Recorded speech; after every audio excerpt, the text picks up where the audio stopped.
voy a enfocarme en el tema de la reforma tributaria en el sector minero, que es un tema que se viene discutiendo bastante en nuestro país recientemente y que precisamente es uno de los temas que se ha solicitado en el proyecto de ley de solicitud de facultad legislativa, ¿no? Que ha presentado justamente hoy miércoles el Poder Ejecutivo. El Perú se encuentra dentro de uno de los países con las peores presiones tributarias en América Latina y claramente también en el mundo, ¿no? Ahí vemos que digamos, la presión tributaria promedio de América Latina está en 23% del PBI. En el caso peruano, el promedio histórico ha oscilado alrededor del 14%. Y en el caso de los países más avanzados como la OECD, estamos hablando pues de una presión tributaria de 35%, ¿no? Y eso es importante resaltar porque sin una presión tributaria, eh, digamos, decorosa, es imposible que cualquier Estado en el mundo pueda atender a su población, ¿no? Parte importante también de las carencias que hemos visto en la pandemia y las carencias que vemos en el país responden a esta baja presión tributaria y al Estado que no tiene básicamente recursos para atender a su población. Como mencionaron antes, con una presión tributaria del 14% no podemos atender adecuadamente sectores como educación y salud, ¿no? Y yendo al periodo pre-pandemia, lo que estimamos es que para poder llegar a una atención de 6% de presión tributaria en educación y salud, que es digamos, un estándar internacional, la presión tributaria en el Perú debería alcanzar el 19.6%, ¿no? Aún con este 19.6% estaríamos debajo del promedio de América Latina, que es 23%, ¿no? Pero lamentablemente, pues el promedio histórico, como mencioné, ha oscilado alrededor del 14%. En el caso del sector minero, bueno, es un sector muy importante en la economía peruana, es un sector que es bastante comentado, ¿no? En los medios, en distintos espacios, respecto a su relevancia, pero una cosa que no se ha mencionado, no se menciona mucho, es que el aporte tributario del sector minero dentro del conjunto de aportes tributarios de toda la economía no ha sido muy alto, ¿no? Acá vemos que el promedio durante la última década, que ha sido una década que ha tenido periodos de precios altos, intermedios y también bajos, es una década, digamos, promedio, ha sido, el aporte del sector minero ha sido de 1.3% del PBI, ¿no? En promedio, ¿no? O sea, siendo un sector tan importante para el país, su aporte relativo, ¿no? En términos para elevar esta presión tributaria no ha sido realmente importante. Solo en escenarios de precios altos, esta presión tributaria se eleva, ¿no? Actualmente, al primer semestre, por ejemplo, que ahora que han subido los precios de los minerales, está llegando a 2%, ¿no? Pero digamos, no hay muchas expectativas de que crezca mucho más tampoco, ¿no? Siempre tiene este techo, ¿no? Y como mencionamos, el Perú tiene que llegar a un 19.6% al menos, ¿no? Para cubrir nuestras necesidades como país, ¿no? Entonces, en este esfuerzo conjunto, estructural, que se requiere en el país, la pregunta es, ¿cuánto más puede aportar este sector? Esta gráfica también lo muestra así, ¿no? O sea, del 100%, ahorita que es un momento de precios altos, el sector minero está aportando con un 16% de los impuestos que recauda el Estado, ¿no? Eh, Posiblemente para muchos no sea tanto, ¿no? En comparación a todo, digamos, la relevancia que se le da a este sector, ¿no?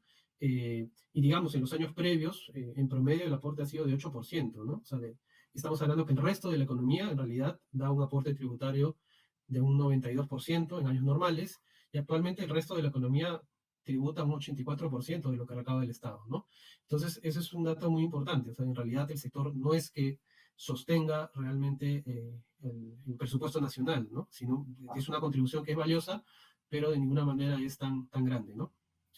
Y con esta filmina, bueno, voy a hacer algunas reflexiones, ¿no? Desde el Grupo de Justicia Fiscal, que está comprendido por Oxfam, NRGI, Cooperación y el Grupo Propuesta Ciudadana, hemos construido una propuesta, ¿no? De reforma tributaria, en la cual planteamos mantener el impuesto a la renta, el que tenemos actualmente, ¿no? A las empresas de tercera categoría, mantener el impuesto especial a la minería como una suerte de impuesto que capta, ¿no? Las sobreganancias. Este impuesto está aplicado sobre la utilidad operativa, pero claramente requiere un ajuste en sus tasas, ¿no? Porque no ha estado recaudando digamos, lo suficiente, y lo voy a explicar. Y también planteamos volver a la regalía ad valorem, que es la antigua regalía sobre las ventas, ¿no? Actualmente la regalía se aplica sobre la utilidad operativa, ¿no? Digamos, hay varias razones para plantear esta reforma, ¿no? La primera es que el año 2011, cuando se hizo la reforma, ¿no? De crear el impuesto especial a la minería y las nuevas regalías sobre utilidad operativa, el conjunto de esta reforma no permitió recaudar mucho más que la antigua regalía que teníamos, ¿no? Los diversos cálculos que se hicieron mostraban que el aporte, o sea, si bien se había ofrecido 3.000 millones de soles adicionales de recaudación, en realidad, debido a cómo se formuló, digamos, este impuesto en términos de las tasas que se aplicaban, por ejemplo, solo permitió recaudar ligeramente un poco más de lo que se hubiera recaudado, manteniendo la antigua regalía que era sobre ventas en un rango de 1 a 3% de las ventas, ¿no? Eh, y esto es así, o sea, las regalías antiguas tenían ese mismo nivel, ¿no? O sea, no se avanzó en ese aspecto, ¿no? Y el segundo punto es sobre las regalías sobre ventas, ¿no? Las empresas mineras no pagan impuesto a la renta en los primeros 5 a 6 años de operaciones, ¿no? Y lo que reciben las regiones en esos años básicamente son las regalías, ¿no? Con las regalías sobre la utilidad operativa, eh, este aporte es bastante bajo, ¿no? En esos primeros años y se ha puesto un piso de 1%. Pero antes el valor piso o el valor que pagaban las empresas medianas y grandes era de 3% de sus ventas. Y quiero dar un número, ¿no? En el caso de las Bambas, que las Bambas, por un tema contractual, sí está anclada en el antiguo régimen, de alguna forma, paga 3% sobre las ventas. Si las Bambas hubiera pasado al nuevo régimen, en estos 5 años últimos hubiera dejado de transferir a Apurímac alrededor de 600 millones de soles, ¿no? O sea, hay un costo muy importante para las regiones y para el fisco peruano de tener este sistema como lo tenemos ahora, sobre todo en los primeros años de operación, ¿no? Y es que en los primeros años, precisamente cuando la gente tiene más expectativas, al haber visto llegar a una mina a sus territorios, ¿no? Y en contra de ello, digamos, muchas veces, digamos, se señala que la carga tributaria del sector minero es bastante alta en el Perú, y ahí, digamos, hay un tema que hay que señalar, ¿no? Hay varios cálculos de la carga tributaria, ¿no? El que continuamente se repite en varios espacios es un estudio que fue hecho a encargo de la Sociedad Nacional de Minería, ¿no? Digamos que por ese elemento, digamos, ya pierde bastante de neutralidad, ¿no? Entonces, nosotros también hemos tenido acceso a otros estudios, ¿no? Que indican que la carga tributaria no necesariamente es tan alta como la plantea incluso ese estudio, ¿no? Encargado por el propio sector minero, ¿no? Hay algunos estudios que señalan que la carga sería del 42%, incluso Ernst Young en Chile habla de que sería menos del 40%, ¿no?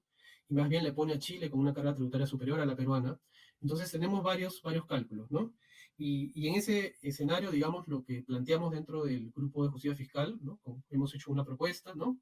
Preliminar, es una reforma que incrementaría la presión tributaria, la carga tributaria del sector entre un 4 y 5%, ¿no? Sin que eso implique una pérdida de competitividad. Asimismo, hemos podido calcular la tasa interna de retorno, porque es importante considerar que las empresas no solo ven cuántos impuestos pagan, ¿no? Ven cuál es la rentabilidad del negocio, ¿no? Que está asociada a varios factores, no solo a los impuestos. Y usando la metodología del Fondo Monetario Internacional, ¿no? Que el FARI, que es el Fiscal Analysis of Resource Industries, que es una metodología que creo que ningún actor lo ha usado en el Perú, ¿no? Hemos hecho un cálculo para 8 empresas mineras de cobre grandes usando data internacional, eh, empresas de cobre Perú, ¿no? Y hemos encontrado que la rentabilidad con un precio promedio de largo plazo de 2.8% a 3.3% de dólares la libra, que está bastante más abajo del precio actual, pero la rentabilidad de las empresas de cobre, ¿no? Fluctuaría entre un 28 y 33%, ¿no? En un periodo hasta el 2040, ¿no? Entonces, de ninguna manera, pues, las empresas con un nivel de rentabilidad de este tipo, pues, se irían del país, ¿no? Eh, y, digamos, estamos hablando de una rentabilidad aplicando ya la propuesta de reforma tributaria que estamos acá señalando. Entonces, con eso quería cerrar, ¿no? Hay una gran demanda internacional por minerales, va a haber mucho interés en seguir invirtiendo en el país, pero es importante pensar en cómo este sector puede dar una contribución adicional que permita, sumado a otras medidas, llegar a este 19%, que si no llegamos simplemente pues vamos a seguir conviviendo con una salud precaria, educación precaria y demás aspectos abandonados, ¿no? Que vemos en nuestro país. Gracias. Bueno, quiero retomar el dato, ¿no? O sea, Perú siempre ha estado en una presión tributaria de 14%, y para tener un nivel razonable de gasto en salud y en educación deberíamos llegar a un 19.6%, ¿no? ¿Cómo llegar a ese 19.6%, ¿no? Que todavía nos mantendría debajo del promedio de América Latina? Yo creo que es un esfuerzo de todos, ¿no? Es un esfuerzo que todos debemos emprender. Y ahí, digamos, es importante ya a nivel de los sectores empresariales analizar cada régimen, ¿no? El régimen de cada sector y ver en qué casos es posible, digamos, ampliar la contribución, ¿no? O y o eliminar algunos beneficios tributarios, que es otro camino para que esto suceda, ¿no? En el Perú siempre, y yo creo que ahí nos podemos remontar a la independencia, ¿no? Siempre, nunca ha habido un esfuerzo colectivo realmente, ¿no? Hace poco estuve en una charla de una historiadora y recuerdo que mencionó, ¿no? Que con la independencia se mantuvo el tributo indígena, ¿no? Y el pueblo, la población indígena era la que sostenía el Estado peruano, ¿no? Otra parte de la población no quería pagar impuestos, sin embargo, ¿no? Con la independencia. Posiblemente personas que estaban en una mejor situación, ¿no? Que la población campesina. Pero eso siempre ha pasado en el Perú, ¿no? No ha habido un esfuerzo colectivo y siempre han habido excusas y siempre han habido argumentos para no hacer ese esfuerzo, ¿no? Ese esfuerzo de nación y de ciudadanía que debemos emprender. Ya mencioné, ¿no? Que a partir del Grupo de Justicia Fiscal hemos hecho un estudio que demuestra que en el sector del cobre la rentabilidad a mediano plazo, con precios de largo plazo, fluctúa entre el 28 y 33% aplicando una reforma, incluso aplicando una reforma.